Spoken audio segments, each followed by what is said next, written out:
আমি একটা কোনায় দাঁড়িয়ে দেখছিলাম দুটি ছেলে গেরুয়া বসন পরে মন্দিরের সিঁড়ি মুছছিল। এত মন দিয়ে আমি কাউকে সিঁড়ি মুছতে দেখিনি, এত ভালোবাসা দিয়ে আমি কাউকে ধুলো তুলতে দেখিনি। সিঁড়ি নয়, যেন জননীর ত্বক থেকে ধুলো তুলছিল। এভাবে কেউ সিঁড়ি থেকে ধুলো মুছতে পারে এ আমি কোথাও দেখিনি। স্থিতপ্রজ্ঞ মহারাজকে জিজ্ঞাসা করলাম, এই ছেলে দুটি কে?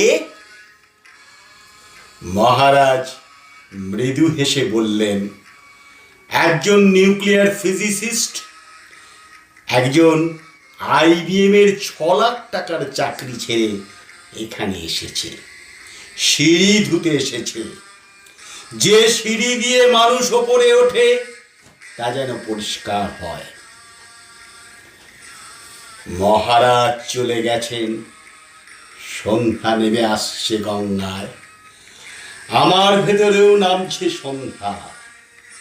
সারা পৃথিবীতে এত সিঁড়ি, সিঁড়িতে সিঁড়িতে এত দাগ, এত ক্রোধ, এত অপমান।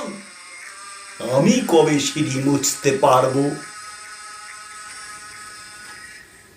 আরতি শুরুর আগে মনে হলো, যে সিঁড়ি মুছতে পারে না সে কোনোদিন মানুষের চোখের জল মুছতে পারবে না।